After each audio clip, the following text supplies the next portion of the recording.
personales del caso 4.4 que corresponde al reenvío. Tenemos como datos generales al matrimonio de un hombre de nacionalidad siria con una mujer de nacionalidad turca. Su matrimonio se celebra en Siria en el año de 1975 y son 2 hijos. De ese matrimonio nacen 2 hijos, un hombre y una mujer, de igual manera de nacionalidad siria. Okay. En el inciso D tenemos que las 4 personas son refugiadas en México y establecen desde 2022 su domicilio en Candelaria, Campeche. Y también nos dice en el inciso E que tienen 2 inmuebles, 2 en Damasco, Siria, y 1 en Candelaria, Campeche, México. Ahora, a los 5 meses de establecer su domicilio en Candelaria, el padre muere sin dejar testamento. En consecuencia, la esposa promueve el juicio sucesorio intestamentario ante el juez de Candelaria. Claro. Ahora, el problema que se sitúa y lo que nos da pauta a aplicar la figura del reenvío es que en Siria no hay igualdad de género. Como ya sabemos, ese tipo de países orientales son muy machistas. Por ende, en materia de herencias, las mujeres tienen una gran desventaja frente a los hombres. Se menciona que el hombre recibe el doble de la porción de la herencia en comparación de la madre y la hija, teniendo en cuenta que si hay un varón, este sujeto tendría mucha más ventaja sobre su madre y sobre su hermana. Ahora bien, para el desarrollo del caso, primero vamos a empezar con el punto número 1, el cual nos habla de encontrar los puntos de conexión. Como ya sabemos, puntos de conexión tenemos 3, que son los personales, los reales y los referidos a los actos jurídicos. Empezando con el punto personal, pues tenemos a las nacionalidades. En el caso de la nacionalidad se presentan varias. Primero la del Kupus, que él es de nacionalidad siria. Luego tenemos a la mujer o la madre, que es de nacionalidad turca. Y tenemos 2 hijos, hombre y mujer, de nacionalidad siria. Ahora, los 4 se vuelven refugiados en México, tomando otro punto de conexión de nacionalidad, sería México. Bueno, también tenemos como punto de conexión personal al domicilio, que como ya vemos es el que se establece en Candelaria, Campeche, cuando llegan a México en el año del 2022. De igual manera tenemos como punto de conexión personal al lugar del fallecimiento, que también se sitúa en Candelaria. Bien, ahora, en el caso de puntos de conexión reales, que se refiere a bienes inmuebles, tenemos 2. Tenemos el primer punto, donde se ubican los bienes inmuebles, que es Siria, Damasco. Aquí tenemos 2 bienes inmuebles. Y tenemos en Candelaria, Campeche, México, un bien inmueble. Claro, luego tenemos el siguiente punto de conexión, que es referido a ¿no? Ahora, el siguiente punto va a ser el determinar al juez competente. Para que podamos establecer al juez competente debemos revisar el artículo 13 del Código de Procedimientos Civiles de nuestro estado de Campeche, puesto que como ya sabemos, aquí se presentó, ¿no? Sin embargo, ahí se estipula que el juez competente va a ser en donde se haya establecido el domicilio conyugal. De igual manera, nos vamos a tener que ir al artículo 162 del mismo Código de Procedimientos Civiles de nuestro Estado, en el que citamos, que dice: en los juicios hereditarios es juez competente aquel cuya jurisdicción haya tenido su último domicilio, el autor de la herencia. A falta de este domicilio, lo será el de la ubicación de las bienes raíces que formen la herencia. Si estuvieran en varios distritos, el juez de cualquiera de ellos, a prevención y a falta del domicilio y de bienes raíces, el del lugar de fallecimiento del autor de la herencia. Lo mismo se observará en los casos de ausencia. Bien, a partir de este artículo podemos tomar 3 criterios donde se establece cuál es el juez que... Sí, ¿cuál es el juez competente, no? Para el domicilio. Bueno, primero tenemos, en primer punto, nos dice este artículo que sería el juez del último domicilio donde está la herencia, pero aquí no hay herencia. El segundo punto nos menciona que sería el de la ubicación de los bienes raíces o de los bienes inmuebles que forman parte de la herencia, pero como vimos al principio, no hay un testamento. Entonces nos vamos al tercer punto, que nos dice el lugar del fallecimiento del autor de la herencia. Tomando estos criterios, y en el último punto, tomaríamos en cuenta que sería en Candelaria, Campeche, México. Claro, por ende, aquí el juez de Candelaria sería el juez competente. De igual manera, ya vimos que pues, el artículo 163 del Código de Procedimientos Civiles del Estado de Campeche es fundamental, ¿no? Para que podamos entender el desarrollo y cómo determinamos al juez competente. Por otro lado, también este artículo complementa esta disposición al señalar que una vez radicado el juicio hereditario, el juez que lo conoce también es competente para resolver acciones relacionadas conforme a la herencia. Como la petición de la herencia, las acciones de los herederos o legatarios y las acciones contra la sucesión antes de la partición y adjudicación de los bienes, que de igual manera es de suma importancia. Pero también existen excepciones, ¿no? Como cuando la acción es real sobre inmuebles o cuando se ha hecho la designación conforme al artículo pues, anterior a este, que sería el 159. Lo que este artículo nos quiere decir es que el juez del juicio hereditario también tiene la competencia para conocer sobre las acciones de los herederos. Y a esto le podemos sumar que antes de la partición y adjudicación de los bienes puede existir una excepción, que es la que nos menciona el artículo 159. Bien, continuando con la tercera instrucción, vamos a determinar los actos a calificar. ¿A qué se refiere esto? Prácticamente tendremos que acreditar y darle validez a ciertos actos que se hicieron a través del derecho del lugar donde se formularon. Empezando por... Es para dar validez del fondo y forma a los documentos, ¿no? Y se puedan hacerse válidos y ver cómo implican dentro del caso, porque esos documentos al final del cabo son muy importantes para el desarrollo del proceso. Sí, a lo que yo iba, por ejemplo, en la titularidad de la propiedad de los bienes. Aquí que necesitamos la escritura de la casa, por ejemplo, ¿no? Tomando en cuenta que hay dos bienes en Siria, en Damasco, y uno en Candelaria. Entonces, ¿cómo vamos a saber que le pertenecen al Cujus? Pues tienen que presentar su titularidad a través de una escritura, por ejemplo. Claro, otro acto a calificar pues sería el matrimonio. ¿Y cómo vamos a calificar este acto? Bueno, pues presentando el acta de matrimonio. Y como sabemos, cuando dos personas contraen matrimonio se les dan el acta, ¿no? Su contrato conyugal, básicamente. Este es muy importante, puesto que va a acreditar la relación conyugal que existía entre el Cujus y la ahora viuda. Exacto. Un acto muy importante aquí es el domicilio, porque es en lo que vamos a radicar nuestro caso. Aquí el domicilio es clave para determinar la competencia que va a tener el juez en el juicio sucesorio. Claro, y esto se puede acreditar mostrando, por ejemplo, el recibo de luz de la casa, el recibo del agua, o inclusive si es por arrendamiento que están en la casa, claro. Otro acto a calificar, básicamente, y que es de los más importantes, y como ya vimos, estas personas vinieron como refugiados hacia nuestro país, entonces hay que mostrar el acta de acreditación de nacionalidad de los cónyuges e hijos. Ya se va a permitir demostrar, ¿no?, que los herederos tienen derecho a la herencia conforme pues a la legislación mexicana. Sí, o sea, primero que nada el acta de nacimiento va a acreditar de qué nacionalidad son. Y a su vez también necesitamos un documento de residencia, porque como lo habíamos mencionado, ellos son refugiados en México. Entonces necesitamos, por ejemplo, un pasaporte o, en su caso, la condición migratoria que ellos presentan. Claro, y por último acto a calificar tenemos a la defunción, su acta de defunción del Cujus, puesto que sin pues no se puede presentar el juicio sucesorio e intestamentario, ¿no? Este documento va a ser esencial para iniciar el juicio, ya que acredita el fallecimiento de manera legítima, el fallecimiento del autor de la herencia, y va a permitir la apertura de la sucesión. Exactamente. Ahora, tenemos que determinar qué derecho se va a aplicar a cada acto. Claro, este va a ser nuestro punto número 4, la determinación de derecho aplicado, porque estos documentos al fin y al cabo son muy importantes para el desarrollo del proceso. Sí, a lo que yo iba, por ejemplo, en la titularidad de la propiedad de los bienes. Aquí que necesitamos la escritura de la casa, por ejemplo, ¿no? Tomando en cuenta que hay dos bienes en Siria, en Damasco, y uno en Candelaria. Entonces, ¿cómo vamos a saber que le pertenecen al Cujus? Pues tienen que presentar su titularidad a través de una escritura, por ejemplo. Claro, otro acto a calificar pues sería el matrimonio. ¿Y cómo vamos a calificar este acto? Bueno, pues presentando el acta de matrimonio. Y como sabemos, cuando dos personas contraen matrimonio se les dan el acta, ¿no?, su contrato conyugal, básicamente. Este es muy importante, puesto que va a acreditar la relación conyugal que existía entre el Cujus y la ahora viuda. Exacto. Un acto muy importante aquí es el domicilio, porque es en lo que vamos a radicar nuestro caso. Aquí el domicilio es clave para determinar la competencia que va a tener el juez en el juicio sucesorio. Claro, y esto se puede acreditar mostrando, por ejemplo, el recibo de luz de la casa, el recibo del agua, o inclusive si es por arrendamiento que están en la casa, claro. Otro acto a calificar, básicamente, y que es de los más importantes, y como ya vimos, estas personas vinieron como refugiados hacia nuestro país, entonces hay que mostrar el acta de acreditación de nacionalidad de los cónyuges e hijos. Ya se va a permitir demostrar, ¿no?, que los herederos tienen derecho a la herencia conforme pues a la legislación mexicana. Sí, o sea, primero que nada el acta de nacimiento va a acreditar de qué nacionalidad son. Y a su vez también necesitamos un documento de residencia, porque como lo habíamos mencionado, ellos son refugiados en México. Entonces necesitamos, por ejemplo, un pasaporte o, en su caso, la condición migratoria que ellos presentan. Claro, y por último acto a calificar tenemos a la defunción, su acta de defunción del Cujus, puesto que sin pues no se puede presentar el juicio sucesorio e intestamentario, ¿no? Este documento va a ser esencial para iniciar el juicio, ya que acredita el fallecimiento de manera legítima, el fallecimiento del autor de la herencia, y va a permitir la apertura de la sucesión. Exactamente. Ahora, tenemos que determinar qué derecho se va a aplicar a cada acto. Claro, este va a ser nuestro punto número 4, la determinación de derecho aplicable para la calificación de actos. Aquí estamos viendo que el foro pretendido es Campeche. Ahora, tenemos que analizar lo que nos dice el Código Civil para ver qué legislación, qué ley se va a aplicar a cada acto jurídico, puesto que, como vimos, estos actos no solo son celebrados dentro de nuestro país, sino que se involucran el derecho de nacionalidades. Y entonces vamos a ver a cada uno de los actos ya mencionados qué derecho es el que se le va a aplicar. Para esto vamos a tomar como referencia el artículo 12 y el artículo 13. Primero, el artículo 12 del Código Civil de Campeche, cito: las leyes campechanas, incluyendo las relativas al Estado y capacidad de las personas, se aplicarán a todos los habitantes del Estado, sean campechanos, originarios de otros estados de la República, a extranjeros, domiciliados, residentes o transeúntes, de acuerdo con las disposiciones del Código Civil de la Federación. Claro, nada más como una pequeña pausa, es que aquí tenemos el caso, por problemas técnicos no pudimos presentarlo como pantalla, pero todo el desarrollo lo estamos haciendo en base a acá. Okay. Bueno, de igual manera, se va a aplicar de igual manera el artículo 13 del Código Civil Federal para hacer el análisis del derecho que se debe de aplicar para la calificación de cada acto. En el artículo 13, fracción cuarta, cito, dice: la forma de los actos jurídicos se regirá por el derecho del lugar en que se celebren. Sin embargo, podrán sujetarse las formas prescritas en este código cuando el acto haya a tener efectos en el Distrito Federal o de la República, tratándose en materia federal.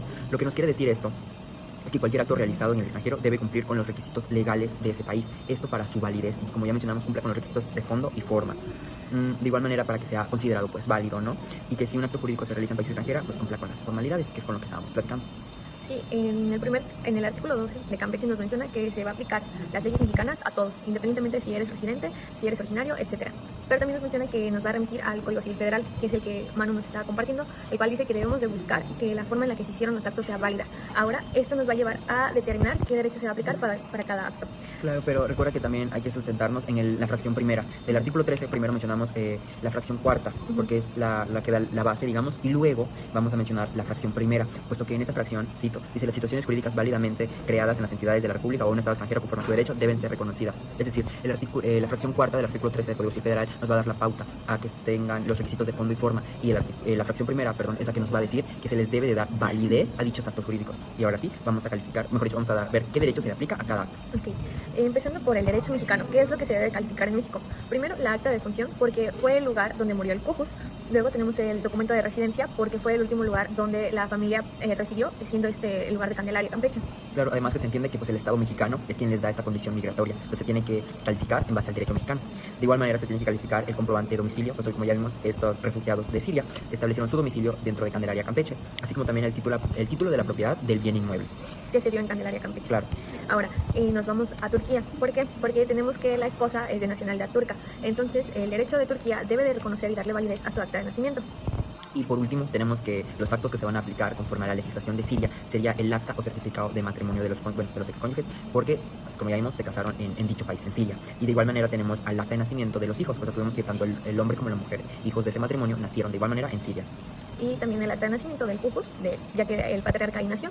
Y recordemos que en Siria tenemos 2 bienes inmuebles en Damasco, así que la titularidad de estos bienes también se deben de reconocer y validar en Siria, conforme a su derecho.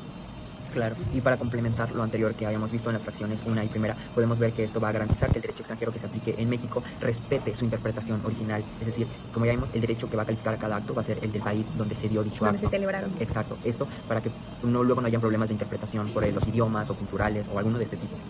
Bien, complementando los artículos que ya mencionamos, el 13 federal, vamos a usar el 14 del Código Civil Federal, el cual nos habla de la aplicación del derecho extranjero. Prácticamente en la fracción primera nos menciona que el juez correspondiente debe de tener la información necesaria para poder tener la validez de estos actos, ya sea acerca del texto, la vigencia, el sentido y el alcance de dicho derecho.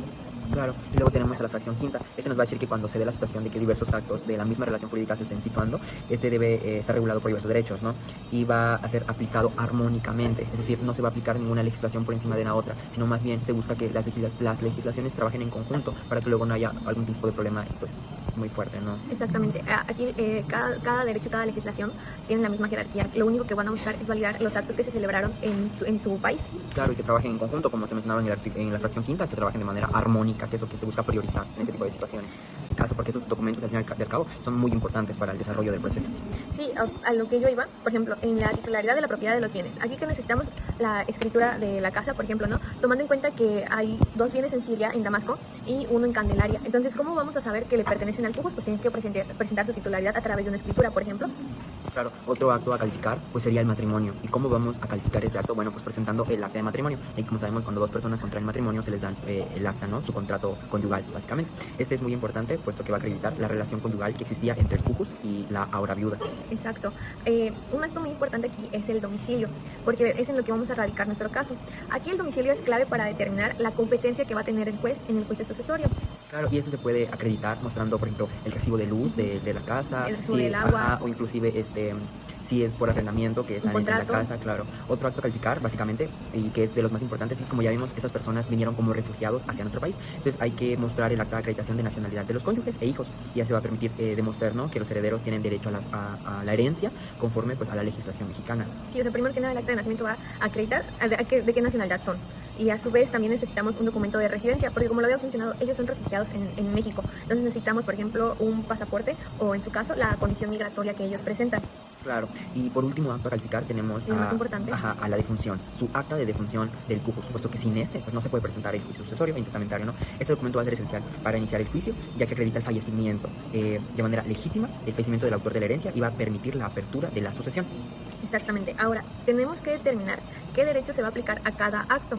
Claro, este va a ser nuestro punto número 4, la determinación del derecho aplicable para la calificación de actos. Aquí estamos viendo que el foro pretendido es Campeche. Ahora, tenemos que analizar lo que nos dice el Código Civil para ver qué legislación, qué ley se va a aplicar a cada acto jurídico, puesto que, como vimos, estos actos no solo son celebrados dentro de nuestro país, sino que se involucran el derecho múltiples nacionalidades. Y entonces vamos a ver a cada uno de los actos ya mencionados qué derecho es el que se le va a aplicar. Para esto vamos a tomar como referencia el artículo 12 y el artículo 13. Primero, el artículo 12 del Código Civil de Campeche, cito: las leyes campechanas, incluyendo las relativas al Estado y capacidad de las personas, se aplicarán a todos los habitantes del Estado, sean campechanos, originarios de otros estados de la República, a extranjeros, domiciliados, residentes o transeúntes, de acuerdo con las disposiciones del Código Civil de la Federación. Claro, nada más como una pequeña pausa, es que aquí tenemos el caso, por problemas técnicos no pudimos presentarlo como pantalla, pero todo el desarrollo lo estamos haciendo en base a acá. Okay. Bueno, de igual manera, se va a aplicar de igual manera el artículo 13 del Código Civil Federal para hacer el análisis del derecho que se debe de aplicar para la calificación de cada acto.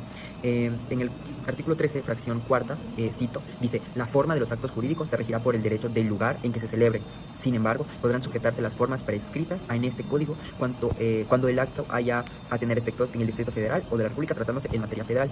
Nuestra quinta instrucción es determinar el derecho aplicable al fondo del asunto. Bueno, aquí podemos tener que para que podamos determinar el derecho aplicable, debemos guiarnos del artículo 13, fracción 3 del Código Civil Federal, que establece un punto importante en materia del juicio sucesorio que se está presentando. Aquí nos menciona, citamos de igual manera, la constitución, régimen y extinción de derechos reales sobre inmuebles, así como los contratos de arrendamiento y de uso temporal de tales bienes, y los bienes muebles se rigen por el derecho de lugar de ubicación, aunque sus titulares sean extranjeros. Bien, tomamos este artículo como referencia porque nos habla de los bienes inmuebles. Tomando en cuenta que es un juicio sucesorio intestamentario, este artículo nos dice que la legislación que se tomará en cuenta es el lugar de los bienes inmuebles.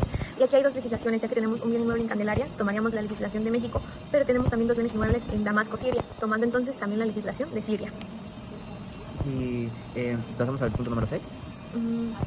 No, bueno, aquí surge un problema.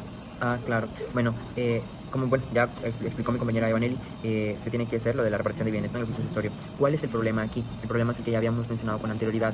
La legislación de Siria, en base a su derecho islámico, pone en gran desventaja a las mujeres, diciéndonos que si se aplica la legislación siria en base a los dos inmuebles que tienen en dicho país, pondría en desventaja tanto a la madre como a la hija, puesto que el varón recibiría el doble de la herencia de lo que ellas recibirían. Lo que nos va a llevar a hacer nuestro argumento de por qué es necesario hacer el reenvío. Para justificar que esta es una circunstancia especial, vamos a tomar en cuenta el artículo 14. Claro. Bueno, nada más como para complementar, pues ya tenemos en cuenta que la figura del reenvío, que es un mecanismo que se está realizando, solo va a surgir cuando queremos aplicar una legislación como una alternativa, como una vía de escape, como había mencionado mi compañera anteriormente, para que en un caso determinado se puedan proteger los derechos fundamentales de las personas.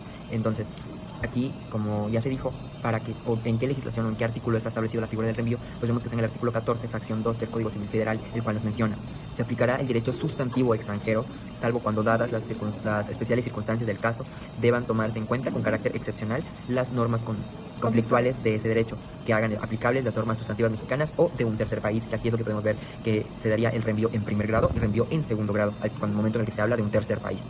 Este artículo nos plantea algo, o sea, lo primero que se debe buscar son las normas sustanciales, pero las normas sustanciales de Siria nos están diciendo que la mujer, en este caso la madre y la hija, no van a recibir la misma cantidad y probablemente no reciba nada la hermana.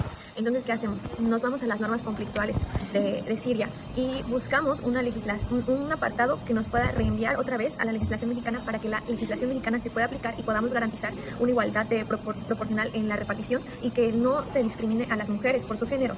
Exacto. Entonces, lo que nosotros vamos a realizar es fundamentar y dar un argumento válido e irrefutable que pueda sustentar el hecho del motivo del por qué nosotros queremos aplicar el mecanismo del reenvío, puesto que no es algo que sería muy común y pueda ser desechada, ¿no? Entonces nosotros tenemos que hacer un argumento sumamente válido para que pues tenga validez. Primero que nada tenemos que argumentar por qué esta es una circunstancia especial. Aquí podemos ver que hay una desigualdad de género como primer punto. Luego tenemos que el hombre, en cuanto a la herencia, recibiría aún más, y la finalidad de esto es que puede haber una proporción de igualdad entre ellos, entre las partes involucradas. Claro, este reenvío debe de aplicarse en conjunto con otra figura que vemos en el derecho internacional privado, ¿no? Que es lo del orden público, el cual se encuentra en el artículo 15 del Código Civil Federal, en dos fracciones. El primero nos dice que cuando artificiosamente se hayan evadido principios fundamentales del derecho mexicano, y el segundo, cuando las disposiciones del derecho extranjero o el resultado de su aplicación sean contrarias a principios o instituciones fundamentales del orden público mexicano. ¿Qué nos quiere decir esto? Bueno, primero que nada, el derecho sirio estaría violando la igualdad de género, estaría violando la proporcionalidad en herencia y estaría siendo discriminatorio. Claro, entonces aquí vemos la excepción del orden público, ¿no? Que salvaguarda uno de los principios fundamentales que está garantizado en el ordenamiento jurídico mexicano, puesto que aunque sí en Siria haya una desigualdad muy notable en cuanto a hombres y mujeres, México es uno de los países que busca garantizar esta igualdad de género en muchos aspectos, incluyendo en materia sucesoria. Sí, en nuestro caso la aplicación del reenvío se justifica precisamente por la necesidad de por la necesidad de que las normas que las normas de Siria están discriminando a las mujeres en tanto de género como de herencia y son contrarias al ordenamiento público de México, violan lo que constitucionalmente ya se está garantizando en nuestra Constitución mexicana. Claro, ahora, en la aplicación del reenvío, en el caso en el que estamos analizando, debemos realizar el contexto constitucional. Como ya mencioné, la igualdad de género se consagra sobre todo en nuestra Constitución.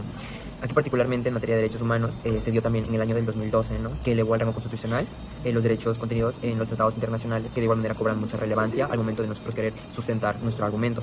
Bueno, primero podemos observar que el artículo primero de nuestra Constitución se menciona que en los Estados Unidos mexicanos todas las personas gozarán de los derechos humanos reconocidos en esta Constitución, así como en los tratados internacionales.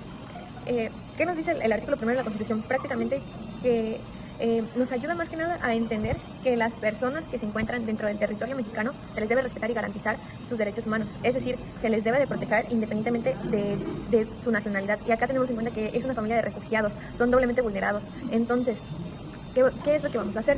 Nos vamos a ir al artículo 4 constitucional, el cual establece que la igualdad entre el hombre y la mujer se garantiza ante la ley, y es un principio que se vería vulnerado por la legislación de Siria. Claro, hay que recordar que el artículo 4 constitucional nos menciona que tanto el hombre y la mujer son iguales ante la ley. Por iguales entendemos que ninguno va a tener ventaja sobre otro en ningún aspecto. Como ya mencionamos que ese aspecto sucesorio es fundamental, puesto que en Siria hay una gran desventaja. Se entiende que entonces en México no debe de haber esa desventaja. Por eso en el reenvío en primer grado, que es el que vamos a desarrollar, buscamos buscar el fundamento para el cual aplicar nuestra legislación sobre la de Siria. Y aparte de la legislación mexicana, vamos a contemplar tratados internacionales como la CEDAW, el Pacto Internacional de Derechos Civiles y Públicos, la Convención Americana sobre Derechos Humanos y la Convención sobre el Estatuto de Refugiados. Claro, bueno, pues estos instrumentos internacionales cobran suma relevancia al momento de ayudarnos a la elaboración de dichos argumentos.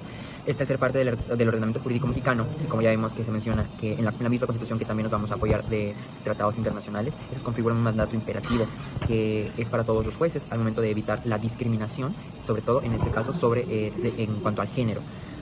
Bien, tomando en cuenta que es una familia de refugiados, México les dio este papel, esta condición migratoria, exactamente. Entonces México está obligado a salvaguardar y proteger sus derechos fundamentales. Claro, porque si México les dio esta condición migratoria, entonces se entiende que México también se obliga a velar por los intereses de esas personas, ¿no? Entonces, pues, como dijo mi compañera, México tiene que ver la manera de garantizar que no se vulneren sus derechos, incluyendo en materia internacional. Para empezar, este es un factor importante que hace que este caso sea particular, es que estamos hablando de una familia de refugiados y en México desde 2022 se aplica la protección internacional, lo que implica que pueda haber una ruptura en lo que es el ordenamiento jurídico de Siria y el ordenamiento jurídico de México, porque el ordenamiento jurídico de Siria estaría vulnerando y violando lo que ya está plasmado en nuestra Constitución para proteger a esta familia de refugiados. Bien, acababa de mencionar que es necesario la ruptura del país de origen. Esto se toma en cuenta porque estamos hablando de una familia de refugiados. La ley de refugiados, protección complementaria y asilo político nos menciona Claro, nos menciona que a los refugiados se les puede definir como aquellas personas extranjeras, quien por motivo de temor fundado tienen que salir de su país de origen. Dichos motivos pueden ser razones políticas, razones religiosas, de raza, religión, género, etc. Entonces esos migran hacia otro país donde se les refugia y se les acoge. Tomando en cuenta esto, que un refugiado lo que busca es que se le protejan sus derechos y se le proteja, que no se le vulnere más que nada su vida, México estaría tomando la condición de refugiados de esta familia, entonces tiene la obligación de guardar de ellos, de garantizar sus derechos, etcétera, etcétera. ¿Qué pasaría entonces si nos vamos por las leyes de Siria? Pues estaríamos contradiciendo el ordenamiento jurídico mexicano y en este caso también podríamos aplicar lo que dice la Ley de Convención del Estatuto de Refugiados. Esta menciona que se debe tomar en cuenta para el derecho que rija a un refugiado su domicilio. Entonces, si ellos ya establecieron domicilio en Candelaria, México, ¿qué ley se va a tomar en cuenta? Pues la mexicana, no podemos tomar la de Siria. ¿Por qué? Porque para empezar ellos están escapando de un país donde se les está vulnerando. Entonces, vamos a partir de las leyes mexicanas para este juicio sucesorio. Claro, pues como ya mencionó mi compañera, lo que nos menciona en el estatuto es que se busque el factor de conexión más adecuado, que en este caso pues, sería la legislación de México, ¿no? Entonces, si se aplicara la legislación de Siria, estaría claramente vulnerando los derechos, principalmente el que se garantiza de manera constitucional en el artículo 4, donde se les mencionaba que hombre y mujer es igual ante la ley. Así es. Entonces, en el sistema hereditario sirio vemos la gran desventaja en la que se presenta, en la que se sitúa tanto la madre, la hija como el hijo, ¿no? Entonces, podemos ver que contradice de manera muy clara nuestro ordenamiento jurídico. Por ende, lo que va a buscar México es aplicar nuestra legislación sobre la de Siria, que es aquí donde se da el reenvío. Así es. Esto nos va a dar el pie, la pauta, para iniciar el reenvío de primer grado.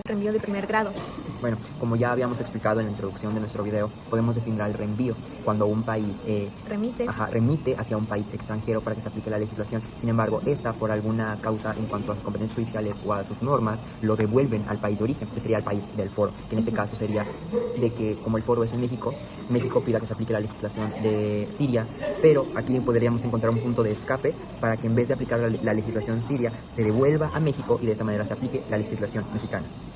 Bien, en este punto la actividad nos permite tomar criterios, libertad creativa. Entonces nosotros creamos un principio que regiría en Siria, que sería el lex recitae, que significa que se va a tomar el lugar de donde son los bienes inmuebles. Este es nuestro punto de escape, porque la familia tiene bienes inmuebles en Damasco, lo que nos lleva a la legislación de Siria, pero también tiene bienes inmuebles en México. Y tomando en cuenta este principio del lugar de ubicación de bienes inmuebles, podríamos usar la legislación de México, lo cual haremos. Claro, puesto que el juez mexicano va a aplicar el mecanismo del reenvío, lo va a activar básicamente para los bienes inmuebles, como ya mencionó mi compañera, que se encuentran 2 bienes inmuebles en Damasco y un bien en Candelaria. Por ende, lo que se va a realizar es desactivar de alguna manera la aplicación del derecho sirio para que podamos que en la totalidad de los bienes, o sea, tanto los que se encuentran fuera del país como el que está en Candelaria, se puedan los 3 regir bajo nuestra legislación mexicana. Exactamente. Y considerando el artículo 14, fracción segunda, que nos menciona que el juez debe de optar por aquella ley que pueda garantizar lo mejor para los derechos fundamentales, pues en el caso de México, esta buscaría que la unidad de juicio sucesorio se rija solo por México, que está defendiendo y garantizando su protección a derechos fundamentales, es lo que nos lleva al principio pro persona.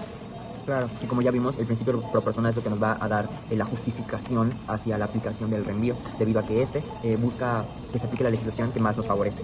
En nuestro caso podemos ver que hay varias circunstancias que hacen que este sea un caso especial. Primero que nada, estamos hablando de una familia que está en condición de refugiados en México. Estamos hablando de que se están vulnerando los principios del ordenamiento jurídico mexicano a través de las leyes de Siria, vulnerarían estos principios y derechos también. Y más que nada, están vulnerando a las mujeres involucradas en nuestro caso. Claro. Bueno, de esta manera vemos que el mecanismo del reenvío va a permitir aplicar nuestra legislación en la totalidad de la sucesión, no solo parcial, es decir, que no solo se aplique la legislación de México para el bien en Candelaria y lo demás bienes que están en Siria, pues bajo la legislación siria, ¿verdad? Porque como ya vimos, ponen desventaja. Sino que se aplicaría para todo el juicio sucesorio y así podría haber una distribución equitativa tanto para las mujeres como para el hombre sin vulnerar estos derechos y estos principios. Claro, y esto más que nada va a ser para la unidad patrimonial, básicamente. Bueno, ahora para concluir, vemos que todo lo expuesto con anterioridad nos damos cuenta de que el juez mexicano, como garante de estos principios y de estos derechos, lo que él tiene que hacer es buscar el derecho que mejor favorezca. Esto pues que en base a lo que él nos diga debe de garantizar que no haya algún tipo de discriminación en contra de las mujeres. Por ende, concluimos que esta parte, en este caso concreto, es jurídicamente legítima y socialmente aceptable, puesto que no se va a permitir la discriminación hacia las mujeres sobre las leyes de los derechos de los hombres.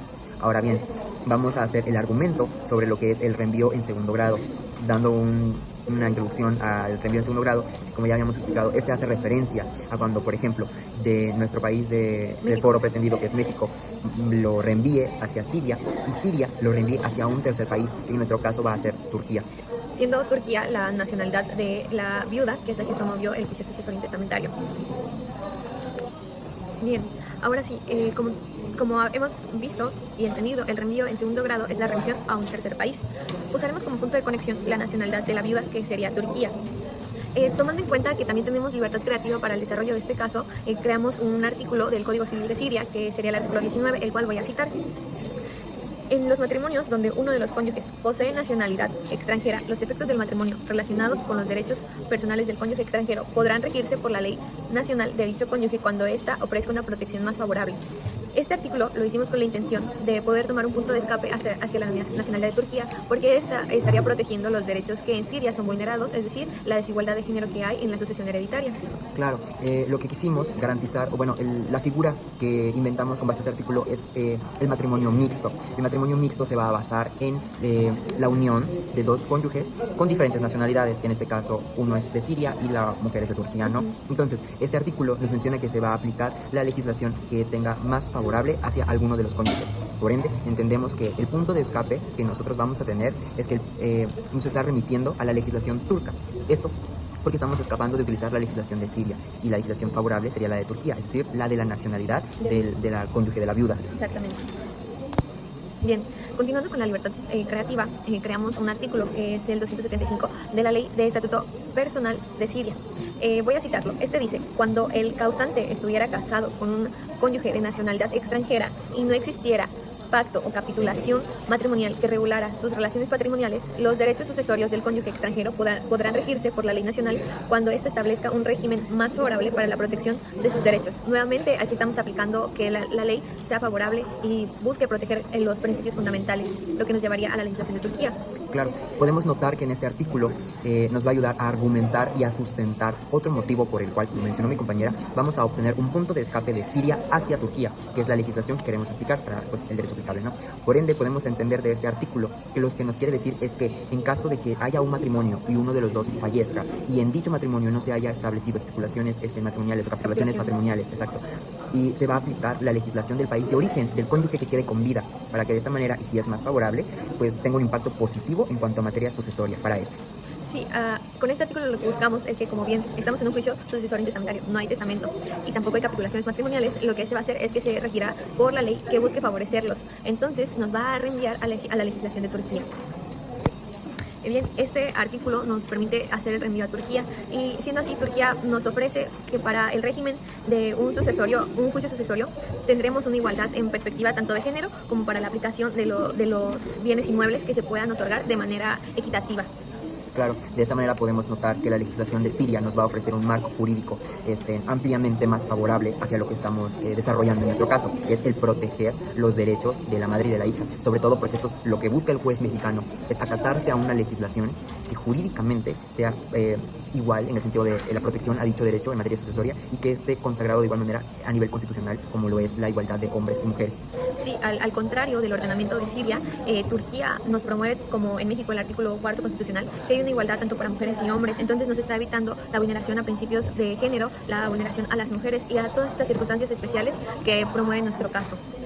Claro, entonces como ya vimos, el juez mexicano va a aplicar la legislación turca ante este caso, puesto que la legislación turca fue en cuanto al reenvío de segundo grado, fue la legislación más favorable, la que sí pudiéramos aplicar para que no se dé la violentación a derechos humanos que van en contra de lo que está constitucionalmente consagrado en el artículo 4.